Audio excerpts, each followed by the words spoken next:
"What would you have, my dear Viscount?" said Monte Cristo, wiping his hands on the towel which Ali had brought him. "I must occupy my leisure moments in some way or other."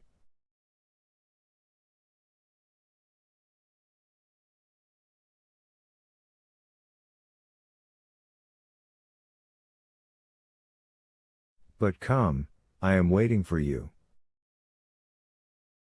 Both men entered Monte Cristo's carriage, which in the course of a few minutes deposited them safely at number 30.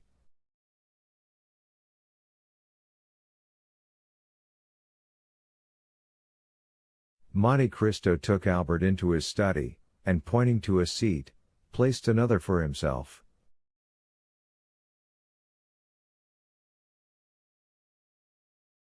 "Now let us talk the matter over quietly," said the Count. "You see I am perfectly composed," said Albert.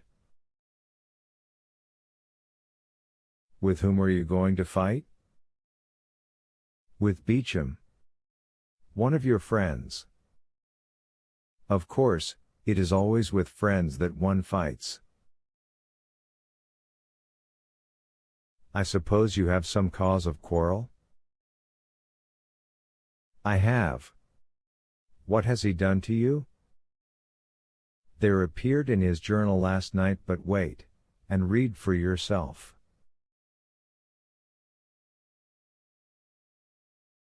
And Albert handed over the paper to the Count, who read as follows. "A correspondent at Yanina informs us of a fact of which until now we had remained in ignorance. The castle which formed the protection of the town was given up to the Turks by a French officer named Fernand, in whom the Grand Vizier, Ali Tepelini, had reposed the greatest confidence.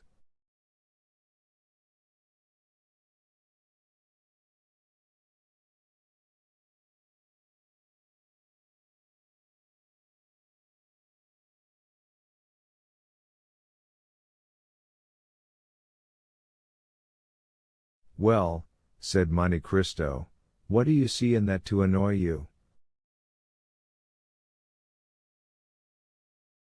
"What do I see in it?" "Yes, what does it signify to you if the castle of Yanina was given up by a French officer?"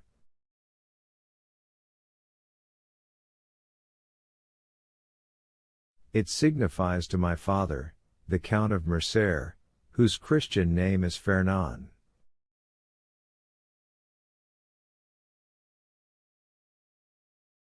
"Did your father serve under Ali Pasha?" "Yes, that is to say, he fought for the independence of the Greeks, and hence arises the calumny."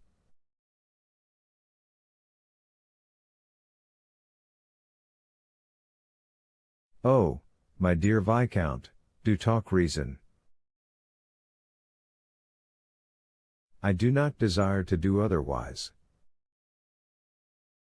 "Now, just tell me who the devil should know in France that the officer Fernand and the Count of Mercer are one and the same person? And who cares now about Yanina, which was taken as long ago as the year 1822 or 1823?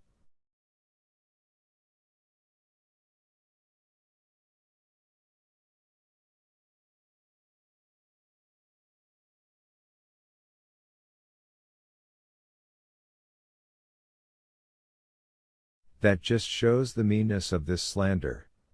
They have allowed all this time to elapse, and then all of a sudden rake up events which have been forgotten to furnish materials for scandal, in order to tarnish the luster of our high position.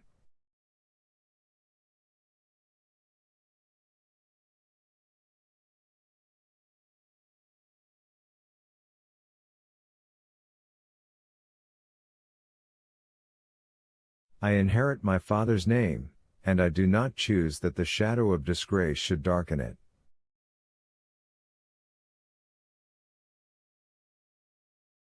I am going to Beauchamp, in whose journal this paragraph appears, and I shall insist on his retracting the assertion before 2 witnesses.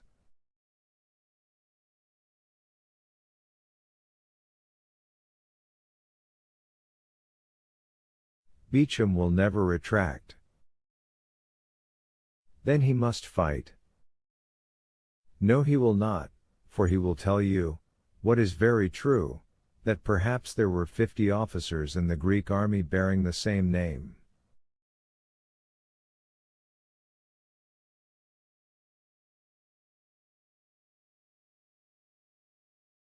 We will fight, nevertheless.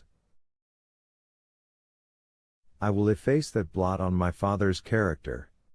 My father, who was such a brave soldier, whose career was so brilliant.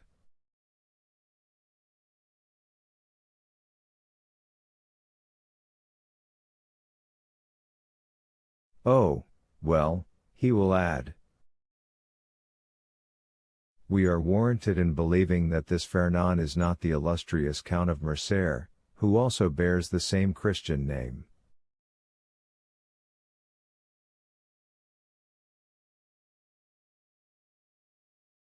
I am determined not to be content with anything short of an entire retractation.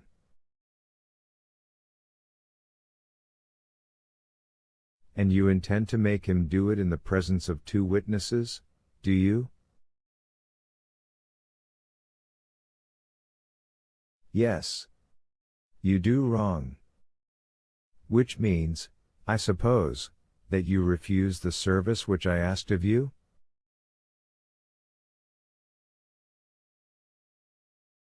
You know my theory regarding duels. I told you my opinion on that subject, if you remember, when we were at Rome.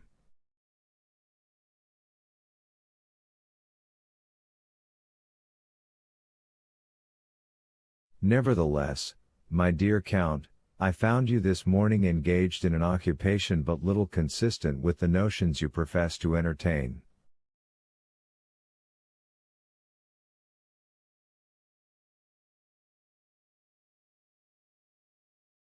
Because, my dear fellow, you understand one must never be eccentric.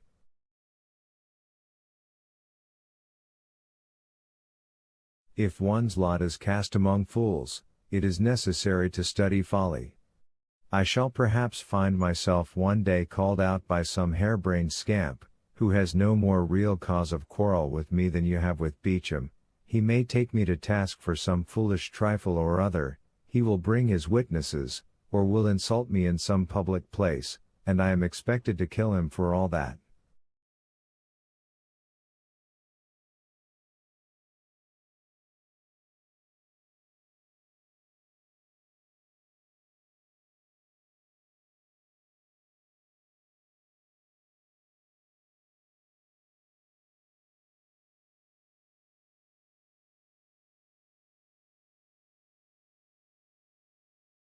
You admit that you would fight, then?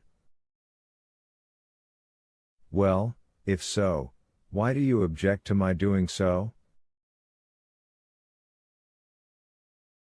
I do not say that you ought not to fight, I only say that a duel is a serious thing, and ought not to be undertaken without due reflection.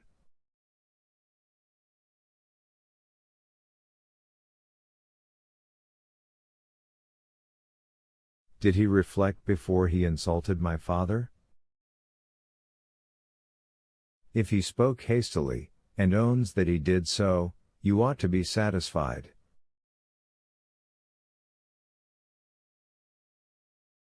Ah, my dear Count, you are far too indulgent. And you are far too exacting. Supposing, for instance, and do not be angry at what I am going to say.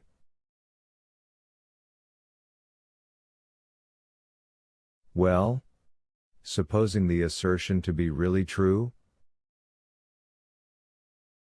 A son ought not to submit to such a stain on his father's honor. Ma foi, we live in times when there is much to which we must submit. That is precisely the fault of the age. And do you undertake to reform it? Yes, as far as I am personally concerned.